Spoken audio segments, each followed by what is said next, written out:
everyone, welcome back to my another video. Today we are studying judiciary or judicial system in India. So before starting my video, let me welcome you all to my channel who are new to it. Do let me know in the comment section, and it's me, your mentor Shreya. So let's begin. So when we are studying about Indian judicial system, we have to study about the Supreme Court. Okay. But before than this, what is judiciary? Judiciary क्या है? वो तो जानना पड़ेगा. That is the basic concept. So I will move further and tell you this thing that judiciary क्या है?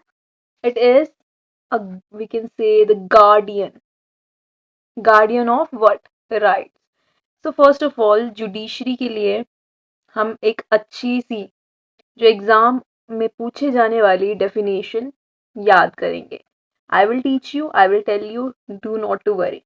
सो first of all, मैंने इसमें मेंशन नहीं की है. It is a basic concept जो आप कहीं भी यूज कर सकते हो. Judiciary is an organ of government. It is a organ of government. Government have mainly three organs. First one is legislature, second one is executive, and third one is judiciary. Judiciary is just like a pillar which we can see. And why it is a pillar? Because the main function of judiciary is to protect the rights of the citizen, protect the words or to protect all the things which is written in the constitution and provide justice. I hope this is clear to all. Okay, and in case our rights are violated by anyone, there is judiciary to punish that person. So judiciary की बात कर दी, but अब ये judiciary के अंदर क्या है? We have courts. Okay, we have what? Courts, different courts. So at the top we have Supreme Court. What do we have? Supreme Court at present. ठीक है, और न्यू दिल्ली में है, ये तो हमको पता ही है. Then we have high courts जो कि स्टेट्स में है, यूटीज में है. यूटी लेवल मतलब UT means union territory. Then district courts और session courts. Okay, and subordinate court या लोक अदालत भी बोलते हैं इन्हें. Let's move further. I hope things are getting clear. So यहाँ पे बात की गई है एंशियंट इंडिया की और मुगल पीरियड की, मुगल एम्पायर की. ठीक है, तो पहले हम मुगल एम्पायर पे जाएंगे बिकॉज उस टाइम हायरार्कियल सिस्टम होता था जहाँ पे हायरार्की होती थी. पोजीशंस में हायरार्की देखने को मिलती है. हायरार्की मतलब एक इंसान टॉप पे है, फिर उसके नीचे उसका सबऑर्डिनेट है, फिर ऐसे एक हायरार्की मेंटेन की जाती है अभी भी सोसाइटी में. अपेक्स पे कौन होता था? Apex means top. टॉप पे क्या हो, कौन होगा? एम्परर था. एम्परर ही कोर्ट था. ठीक है, फिर उसके आगे जो डिसेंडिंग ऑर्डर में ये एक सिस्टम चलता था. प्रोविंशियल कोर्ट होते थे, डिस्ट्रिक्ट कोर्ट्स होते थे, ऐसे होता था. ठीक है, विलेज असेंबलीज भी होती थी. लेकिन एंशियंट इंडिया में आए अगर, तो लॉ जो थे वो बेस्ड होते थे धर्म पे, रिलीजन पे. ठीक है, जो बुक्स में लिखा गया है वही सब कुछ माना जाता था. वही सब कुछ जो रिलीजन बोल रहा है वही सब किया जाता था. और जो जस्टिस है वो किंग के ऑर्डर पे डिपेंड करता था. विलेज पंचायत में जो पंच होता है उसके ऑर्डर्स पे मिलता था लोगों को न्याय. और पॉपुलर कोर्ट्स के लिए कोई खास वो नहीं था. So this is it for this. But चलो अब हम चलते हैं कलोनियल पीरियड में, जब हमारा देश गुलाम बन चुका था अंग्रेजों का. और उस समय क्या क्या चीजें हुई, क्या क्या चेंजेस हुए, वो मैंने इस फॉर्म में रेडी किया है. सो सबसे पहले 1773 का रेगुलेटिंग एक्ट बहुत इंपॉर्टेंट है. क्यों इंपॉर्टेंट है? बिकॉज हम सोचते हैं हमारा जो सुप्रीम कोर्ट है इंडिया का, इंडिपेंडेंट कोर्ट, वो 1950 में एस्टेब्लिश हुआ है. But to our surprise, India का जो फर्स्ट सुप्रीम कोर्ट रहा है वो फॉरनर्स ने ही एस्टेब्लिश किया था. Foreigners means Britishers. I am talking about here, I am talking here about Britishers. और उन्होंने 1773 में सुप्रीम कोर्ट को एस्टैब्लिश कैलकटा में किया था. कहाँ पे? Calcutta, Calicut, Calcutta, it is the same thing, but now it is known as Kolkata. तो 1773 का एक्ट था और इस 1774 में कोर्ट एस्टैब्लिश हो चुका था. लेकिन supreme court first establish Calcutta में हुआ है, नॉट इन दिल्ली. क्योंकि उस टाइम उनकी कैलकटा ही कैपिटल थी। 1861 में अब सुप्रीम कोर्ट को रिप्लेस करके हाई कोर्ट्स को एस्टैब्लिश करना स्टार्ट कर देते हैं। और ये जो स्टार्टिंग के हाई कोर्ट्स है ये भी कैलकटा, बॉम्बे और मद्रास में बने हैं। बॉम्बे और मद्रास में अलग अलग टाइम पे बने हैं, जिसके बारे में मैंने शॉर्ट्स में बताया होगा आपको, तो आप उसे भी देख सकते हैं। देन 1935 में फिर से गवर्नमेंट, अब एक और एक्ट आता है, बट नाउ इसका नाम चेंज करके गवर्नमेंट ऑफ इंडिया एक्ट रख दिया जाता है। गवर्नमेंट ऑफ इंडिया एक्ट क्यों बोलते हैं? बिकॉज वो इंडिया के जो लोग हैं, हम सिटीजन का फेवर लेने की कोशिश कर रहे थे, या फिर हमें इम्प्रेस बोल लो एक तरह से, ताकि उन्हें ऐसा लगे कि अंग्रेज हमारे सपोर्ट में है। तो उससे कॉन्सेप्ट आया एक नए कोड का, which was federal code. Federal code India में लास्ट अपीलिंग कोड था, लेकिन इससे ऊपर जो था that was Privi council, British Privi council भी कहते हैं। It was the highest court among all the courts in India, और इसके लिए हमें इंग्लैंड जाना पड़ता था। ठीक है, लेकिन अब जानते हैं हम अपने सबसे इम्पोर्टेंट, अपने अपेक्स कोर्ट की एस्टैब्लिशमेंट को, which is Indian supreme court. So India का सुप्रीम कोर्ट कब एस्टैब्लिश हुआ, कब एग्जिस्टेंस में आया, कब इसने काम करना स्टार्ट किया, वो जानते हैं। सो इंडिया का सुप्रीम कोर्ट बन चुका था उसी दिन जिस दिन हमारा कॉन्स्टिट्यूशन इम्प्लीमेंट हुआ था, और 26 ऑफ जनवरी को हमारा सुप्रीम कोर्ट एस्टैब्लिश हो चुका था। लेकिन इट केम इनटू पावर, ठीक है, ये 2 दिन बाद आया है, which is on 28 of January 1950। इसमें बहुत बार कंफ्यूज होते हैं, और इसके बारे में जानना बहुत ही ज्यादा जरूरी था, इसलिए मैंने तुम्हें बता दिया। इसने रिप्लेस कर दिया इंडिया के फेडरल कोर्ट को और प्रीवी काउंसिल को। ठीक है, अब इंडिया का सिर्फ एक ही कोर्ट है, सुप्रीम कोर्ट, जहां पे लास्ट हियरिंग सुनी जाती है। ओके, ओरिजिनली इसमें जो जजेस की स्ट्रेंथ थी दैट वाज फिक्स एट 8 जजेस, 1 सीजीआई एंड अदर 7 जजेस, but at present we have 34 जजेस, इनमें से एक सीजीआई है और 33 अदर जजेस हैं। अब जो सुप्रीम कोर्ट की एस्टैब्लिशमेंट है, उसकी पावर्स है, उसके फंक्शंस हैं, इन सबको पार्ट 5 में मेंशन किया गया है और आर्टिकल 124 से 147 में मेंशन किया गया है। ये कभी कभार आर्टिकल पूछ लिया जाता है। अभी जैसे कि मैंने बताया, एट प्रेजेंट जजेस की जो स्ट्रेंथ है that was fix eight 34। Okay, और ये नंबर कभी भी इंक्रीज कर लिया जाता है पार्लियामेंट के द्वारा टाइम टू टाइम। आर्टिकल 124 में एस्टैब्लिशमेंट की बात की गई है, और न्यू दिल्ली में इसकी हाईएस्ट बॉडी है इस टाइम। अब क्वालिफिकेशन की बात कर लेते हैं जजेस की। So these are the mandatory qualifications, और वी कैन से एटलीस्ट ये तो होनी ही चाहिए। फर्स्ट तो जो सभी चीज़ों में है, सभी ऑफिशियल इंडियन पोस्ट में है या फिर इंडियन जॉब्स में रखी जाती है, that is you must be, और ही और she must be citizen of India. Plus plus plus, first one is कि आपके पास हाई कोर्ट का एटलीस्ट 5 ईयर एक्सपीरियंस होना चाहिए जज की पोस्ट पे। हाई कोर्ट का 5 ईयर एक्सपीरियंस होना चाहिए एज अ जज, सबसे पहले याद रखना। अब 5 से सीधे 10 पे जंप करो, 10 साल का हमारे पास एडवोकेट एक्सपीरियंस होना चाहिए।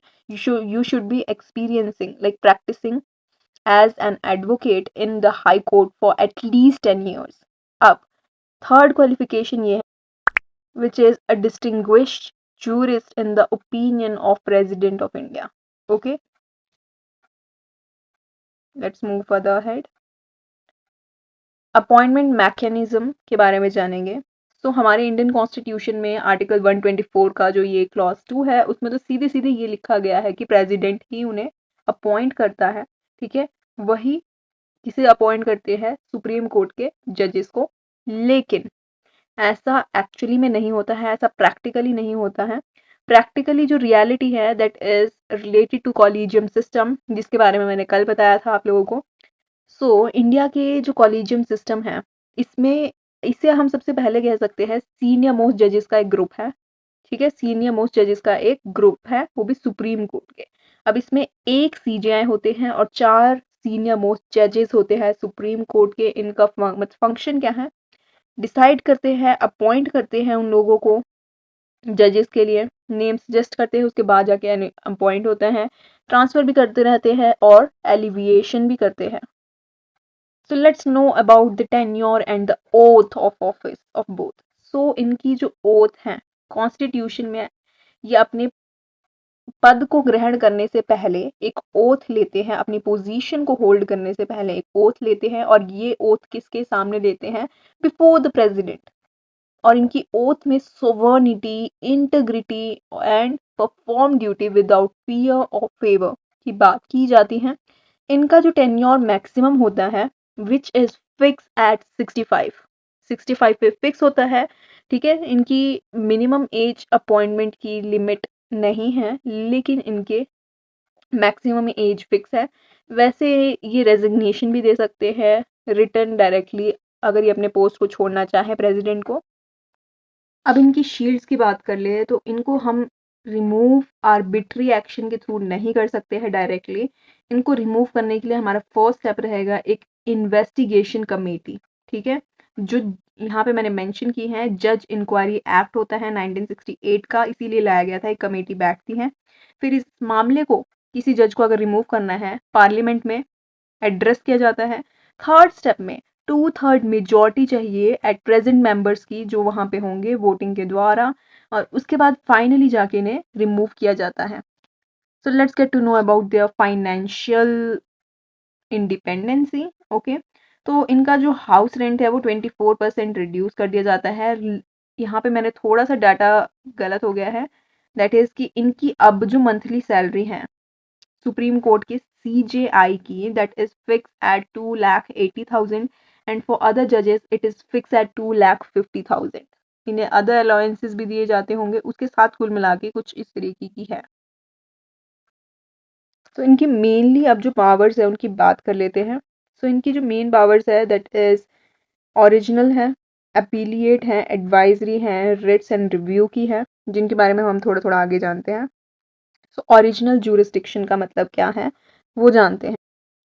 तो इनके पास एग्जीक्यूटिव अथॉरिटी होती है, एग्जीक्यूटिव अथॉरिटी होती है, डिस्प्यूट्स को फर्स्ट इंस्टेंस में सुनने की, पहली बारी में यही सुन सकते हैं। अगर आप केस प्रेजेंट करना चाहो तो डायरेक्टली इनके पास जाके भी प्रेजेंट होता है। ये एडवाइजरी काम भी करते हैं। एडवाइजरी काम ये किसके लिए करते हैं? प्रेसिडेंट के लिए, प्रेसिडेंट ऑफ इंडिया के लिए। और ये आर्टिकल 143 में है इनका एडवाइजरी काम दिया हुआ।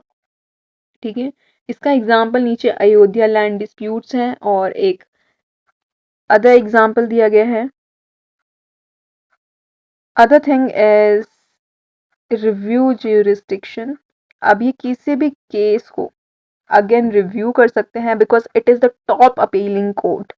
We get to know this thing that it is the top appealing court. इनके सामने आप किसी भी केस को दोबारा रिव्यू करवा सकते हैं, और किसी मैटर में अगर हाई कोर्ट ने अपना डिसीजन दे दिया है तो सुप्रीम कोर्ट का डिसीजन लास्ट कंसीडर किया जाता है। तो ये लास्टली जो काम करते हैं that is protection of rights. अब जो हमको रिट्स दी गई है आर्टिकल 32 में, वो सारी किसके अंडर, कौन इन्हें प्रोटेक्ट कर रहा है, किसकी पावर है? That is the power of jurisdiction. Writs have the power of justice, judiciary।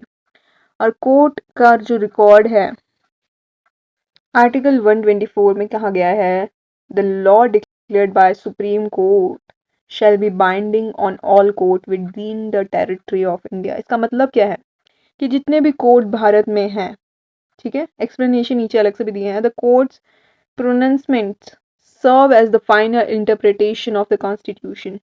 जो कोर्ट की, सुप्रीम कोर्ट की लास्ट इंटरप्रिटेशन रहेगी, फाइनल इंटरप्रिटेशन रहेगी, उसे ही माना जाएगा, उसे फाइनल कंसीडर किया जाएगा। और politicians can not alter these judgments and lower courts can not defy them. मतलब कि पॉलिटिशियंस इन पे कोई चेंज नहीं कर सकते उनके जूरिस्डिक्शन में, उनकी जजमेंट में, और लोअर कोर्ट इसे डिनाई नहीं कर सकते हैं, डिफे नहीं कर सकते हैं।